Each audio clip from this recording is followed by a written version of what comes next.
అందరికీ నమస్కారం. నేను మీ ఆడా నరాజు. ఏపీలో మనం గమనించేట్లయితే మాత్రం కూటమిలో ఉన్న జనసేన పార్టీ ఖచ్చితంగా జనసేన పార్టీకి సంబంధించిన కొంతమంది పవన్ కళ్యాణ్ గారు సీఎం అవ్వాలని కోరుకుంటున్నారు.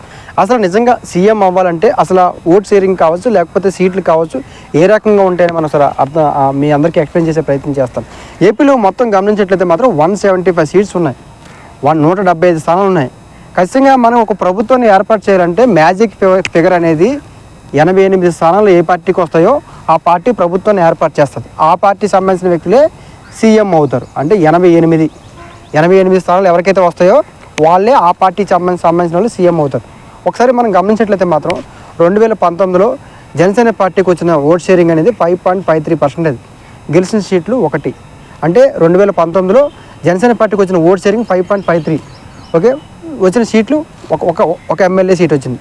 అదేవిధంగా 2024లో గమనించినట్లయితే మాత్రం జనసేన పార్టీకి 8.53% వచ్చింది. వచ్చిన సీట్లు 21 స్థానాలు వచ్చాయి. అదేవిధంగా మనం గమనించేట్లయితే మాత్రం ఇక్కడికి తేడా గమనించేట్లయితే మాత్రం ఇది 5.53%, ఇది 8.53%. అంటే పెరిగిన ఓట్ షేరింగ్ ఎంత? 3%. పెరిగిన ఓట్లకి వచ్చిన సీట్లు 20 స్థానాలు వచ్చాయి. అంటే 3% పెరిగిన ఏదైతే ఓట్ షేరింగ్ పెరిగిందో దానికి వచ్చిన సీట్లు 20 స్థానాలు వచ్చాయి. అంటే ఇక్కడ మనకి 5.53% వచ్చిన ఓట్ షేరింగ్కి తక్కువ ఎమ్మెల్యేలు వచ్చారు. ఎందుకంటే ఒకటే వచ్చాయి, ఇంకొక 5-6 వచ్చి ఉండొచ్చు, ఒకటే వచ్చింది. కాబట్టి ఈ రెండు కలిపి ఇందులో యాడ్ అయ్యాయి కాబట్టి ఇక్కడ 20 స్థానాలు రావడం జరిగింది. అదేవిధంగా మనం గమనించినట్లయితే మాత్రం 88 సీట్లు జనసేన పార్టీ సంపాదించుకోవాలంటే ఖచ్చితంగా 38 నుంచి 40%, అంటే 38 నుంచి 40% ఓట్ షేరింగ్ అనేది ఒక రాజకీయ పార్టీకి వస్తేనే ఈ 88 సీట్లు అనేవి వస్తాయి. అదేవిధంగా ఇంకా ఆ 88 స్థానాలు సంపాదించుకోవాలంటే మాత్రం ఖచ్చితంగా 30% ఓట్ షేరింగ్ అనేది జనసేన పార్టీ 30% ఓట్ షేరింగ్ అనేది ఇంకా పెంచుకోవాల్సిన అవసరం ఉంటుంది. జనసేన పార్టీకి ఉన్న ఓట్ షేరింగ్ అనేది 8.55%, అంటే 10కి ఇంకా తక్కువే ఉంది. 1.5% తక్కువ ఉంది 10కి.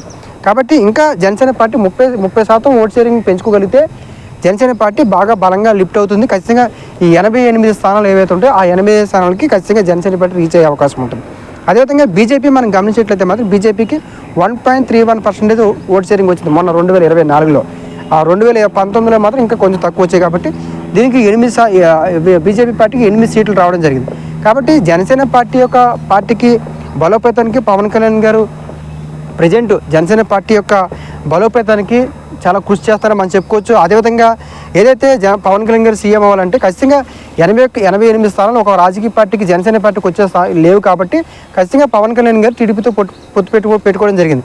కాబట్టి రేపు పొద్దున కూడా ఖచ్చితంగా పవన్ కళ్యాణ్ గారు ఇంకొంచెం సీట్లు పెంచుకొని, అంటే సుమారుగా ఒక 60 స్థానాలు 70 స్థానాలు పోటీ చేస్తారని చెప్పి కనీసం ఒక 50 స్థానాలు వచ్చాయనుకో, మిగిలిన 30 స్థానాలు ఎవరైనా 30 స్థానాలు ఎవరైనా అంటే పవన్ కళ్యాణ్ అభిమానులు కావచ్చు, ఇలా ఎవరైనా కనుక సపోర్ట్ చేసినట్లయితే మాత్రం అంటే 88 స్థానాలు జనసేన పార్టీకి ఒకేసారి రావడం అంటే టఫ్. కాబట్టి ఖచ్చితంగా జనసేన పార్టీ రేపు 70 స్థానాలు పోటీ చేసి ఒక 50 స్థానాలు వచ్చాయనుకో, ఇంకో 30 స్థానాలు ఇతర పార్టీల నుంచి ఎవరైనా మద్దతు ఇచ్చారనుకో, ఖచ్చితంగా అప్పుడు పవన్ కళ్యాణ్ గారు సీఎం అయ్యే అవకాశం ఉంటుంది. అంటే మ్యాజిక్ ఫిగర్ అనేది లేకుండా ఒక పార్టీకి ఎక్కువ, అంటే టీడీపీ పార్టీకి ఎక్కువ సీట్లు ఉన్నప్పుడు ఖచ్చితంగా ఈ పార్టీ తక్కువ స్థానాలు ఉన్నప్పుడు టీడీపీ పార్టీకి ఏమో 135 ఉన్నాయి, జనసేన పార్టీకి ఏమో 21 ఉన్నాయి. సీఎం ఇవ్వమని అంటే అడగడం అంటే, ఎందుకంటే అది ఆ పార్టీకి సంబంధించిన ఏదైతే క్యాడర్ ఉంటుందో ఆ క్యాడర్ ఒప్పుకోరు సహజంగా. కాబట్టి పవన్ కళ్యాణ్ గారు టీడీపీ కలవడం టీడీపీకి ప్లస్ అయింది, జనసేన పార్టీ కూడా ప్లస్ అయింది. కాబట్టి వాస్తవంగా మనం గమనించినట్లయితే మాత్రం 88 స్థానాలు జనసేన పార్టీ పోటీ చేసి సంపాదించుకోవాలి. లేదంటే కొన్ని ఎక్కువ స్థానాలు 70 స్థానాలు పోటీ చేసి ఒక 50 వచ్చాయనుకో, 38 స్థానాలు ఇంకెవరిని ఇతర ఎమ్మెల్యేని మనం కలుపుకున్నట్లయితే మాత్రం ఖచ్చితంగా పవన్ కళ్యాణ్ గారు సీఎం అయ్యే అవకాశం ఉంటుంది. కాబట్టి పవన్ కళ్యాణ్ గారు సీఎం అవ్వాలి ఏపీలో అంటే మాత్రం ఇంత స్ట్రాటజీ ప్రకారం ముందుకెళ్ళాలి. పార్టీ అయినా లిఫ్ట్ అవ్వాలి. అదేవిధంగా 38 నుంచి 40% ఓట్ షేరింగ్ ఇంకా పార్టీకి రావాల్సిన అవసరం ఉంటుంది.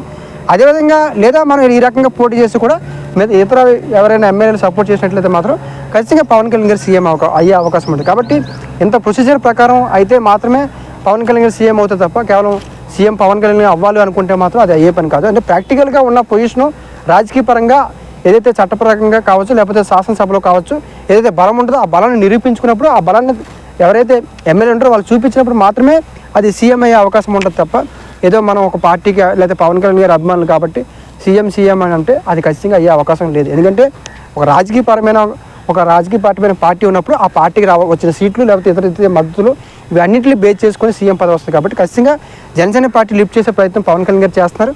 రేపొద్దున వచ్చే ఎన్నికల్లో జనసేన పార్టీ పోటీ చేసే స్థానాలను బట్టి కూడా ఖచ్చితంగా పవన్ కళ్యాణ్ గారు సీఎం అవుతారా అవరు అనేది డిసైడ్ చేసే అవకాశం ఉంటుంది. Thank you.